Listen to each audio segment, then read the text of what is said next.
আজি মোৰ লগত আছে এখন নতুন বাইক। এইখন আছে জাভা 42FJ, অৰ্থাৎ জাভা কোম্পানীৰ 42 সিৰিজৰ লেটেষ্ট বা নৱতম মডেলটো। আজি আহকচোন বাইকখনৰ বিষয়ে আমি সবিশেষ জানো, লগতে বাইকখন চলাবলৈ কেনেকুৱা তাৰ বিষয়ে আমি জানো। জাভা 42 এই বাইকখন ভাৰতীয় বজাৰত আজি কেইবা বছৰৰ পৰা উপলব্ধ আছে, কিন্তু তেওঁলোকৰ এই নতুন মডেলটো, যিখন তেওঁলোকে নামাকৰণ কৰিছে জাভা 42FZ, এইখন আচলতে এখন সম্পূৰ্ণ নতুন বাইক।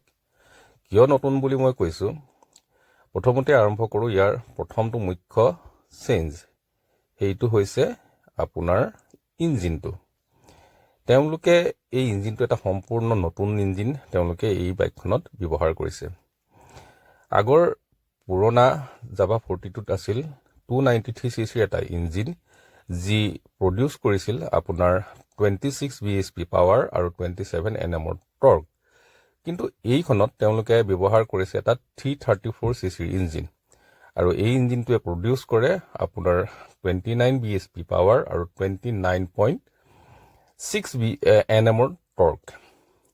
আৰু তেওঁলোকে এই ইঞ্জিনটোৰ নাম দিছে আলফা 2, আৰু তেওঁলোকে কৈছে যে ইঞ্জিনটো তেওঁলোকে ৰিটিউনিং কৰিছে।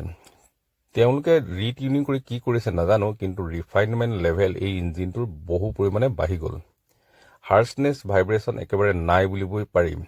মই যোৱা দুদিন ধৰি বাইকখন আপোনাৰ হাইৱেত, গাঁৱৰ ৰাস্তাত, চহৰত বিভিন্ন কণ্ডিশ্যনত চলাইছিলোঁ, কিন্তু ক'তো কোনো ভাইব্ৰেশ্যন বা হাৰ্চনেছ মই ফিল কৰা নাছিলোঁ। হাইৱেত আপুনি 70, 80, 90 কিলোমিটাৰ স্পীডত যদি ক্ৰুজ কৰে, আপুনি ঘণ্টাৰ পিছত ঘণ্টা চলালেও কোনো ভাগৰ অনুভৱ নকৰে।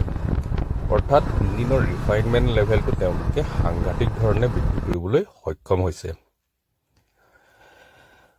ইয়াৰ টেংকিটোৰ ডিজাইনটো তেওঁলোকে বদলাইছে, অলপ ওপৰলৈ উঠা কৰিলে, আৰু তাত 42 লিখা আছে, আৰু জাভা 3Dত তেওঁলোকে জাভা বুলি লিখি থৈছে। তাত দেখিবলৈ সুন্দৰ হৈ পৰিছে। বাইকখনৰ লুক অতি আকৰ্ষণীয় কৰি পেলালে।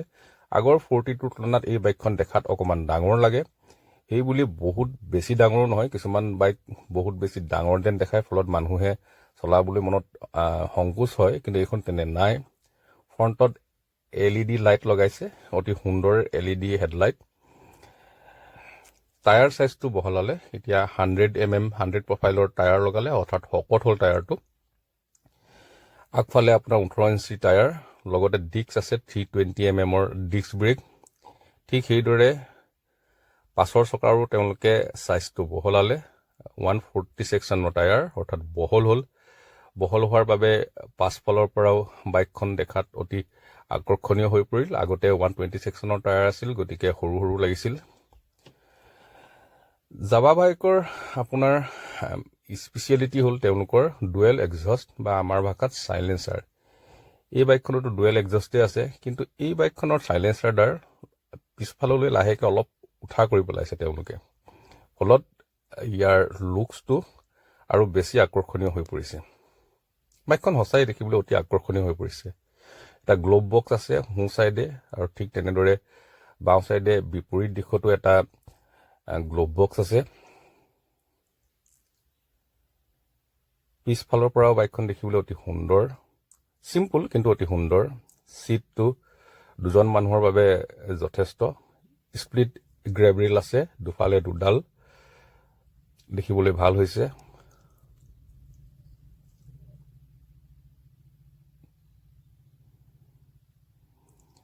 ছুইচ গিয়াৰ কোৱালিটি তেওঁলোকে অতি ইম্প্ৰুভ কৰিছে। ফিট এণ্ড ফিনিছ লেভেল যথেষ্ট ভাল হ'ল আগৰ জাভা 42ৰ তুলনাত। আগৰ জাভা 42ত অকণমান ছুইচ গিয়াৰবিলাক অকণমান ফিনিচিং অলপ কম আছিল যেন ভাৱ হয়, কিন্তু এইখনত তেনে কোনো ভাৱ নাই। সম্পূৰ্ণ বাইকখনৰ ফিট এণ্ড ফিনিছ কোৱালিটি অতি সুন্দৰ। এতিয়া মই আপোনালোকক শুনাবলৈ চেষ্টা কৰিম বাইকখনৰ চাউণ্ডটো, কাৰণ বাইক প্ৰেমীসকলৰ বাবে বাইকৰ চাউণ্ডটো এটা অতি ইম্পৰ্টেণ্ট বস্তু। চাউণ্ডটো শুনিবলৈ ভাল হ'ব লাগে।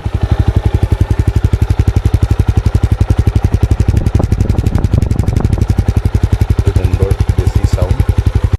ইনষ্ট্ৰুমেণ্ট ক্লাষ্টাৰটো ছিংগুল পট ৰাউণ্ড, আপোনাৰ এটাতে সকলো ইনফৰমেশ্যন পোৱা যায়। এই ক্ষেত্ৰত কওঁ যে ছিংগুল পট হোৱাৰ কাৰণে আপুনি চলাই যাতে স্পীডৰ বাহিৰে বাকীবিলাক ইনফৰমেশ্যন ৰিড কৰাত অকণমান অসুবিধাৰ সৃষ্টি হয়।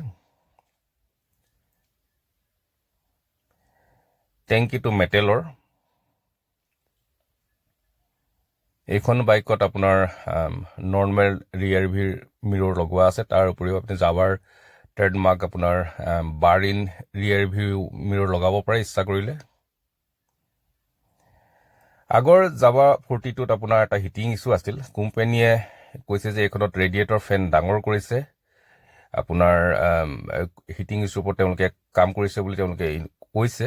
আপোনাৰ ইয়াত কুলেণ্ট ভৰাব পাৰে, বডিৰ তলত এখন ৰেডিয়েটৰ, জাভাৰ ট্ৰেডমাৰ্ক চুইচ আপোনাৰ তলত থাকে ছাইডত। গ্ৰাউণ্ড ক্লিয়াৰেঞ্চো বাঢ়িল, আজিকালি এতিয়া আপোনাৰ 178 mm গ্ৰাউণ্ড ক্লিয়াৰেঞ্চ হ'ল। বাইকখনৰ চাইজটো দেখুৱাৰ বাবে মই বাইকখনৰ ওপৰত আপোনালোকক বহি দেখুৱাওঁ। মোৰ উচ্চতা 5 ফুট 7 ইঞ্চি। মই বহিলে বাইকখন কেনেকুৱা লাগে আপোনালোকে ধৰিব পাৰিব। মই ভৰি আৰামছে মাটিত দিব পাৰিছোঁ। ইয়াৰ পৰা আপোনালোকে বাইকখনৰ চাইজটো অনুমান এটা কৰিব পাৰিব। এয়াই আছিলে মোৰ জাভা 42FZ অৰ্থাৎ জাভাৰ নতুন 42 মডেলৰ ওপৰত মোৰ মতামত বা ৰিভিউ। মই বাইকখন নগৰত, গাঁৱত, হাইৱেত বিভিন্ন কণ্ডিশ্যনত চলালোঁ। মই বাইকখনৰ প্ৰতি আকৰ্ষিত হৈছোঁ। আৰু যদি কোনোবাই এৰাউণ্ড 2,20,000 টকাৰ বাজেটত এখন ক্লাছিকেল লুকিং আৰু ভাল পাৰফৰ্মেঞ্চ বাইক আপোনালোকে বিচাৰিছে, আপোনালোকে নিশ্চয় এখন কনচিডাৰ কৰিব পাৰে। আৰু যি কি নহওক, আপোনালোকে যদি মোৰ এই বাইকৰ ৰিভিউটো ভাল পাইছে, মোৰ এই চেনেল ৰঞ্জন শইকীয়া XYZ আপোনালোকে ছাবস্ক্ৰাইব কৰিব। আপোনালোকে সঁহাৰি জনালে এতিয়াৰ পৰা মই অকল এই চেনেলটোত যান বাহন সংক্ৰান্তীয় ভিডিঅ' আগবঢ়াম বুলি মই আশা পুহিছোঁ। নমস্কাৰ, বাই বাই। আজিলৈ আহোঁ, পুনৰ আন এটা ভিডিঅ'ত আপোনালোকক লগ পাম। Bye bye.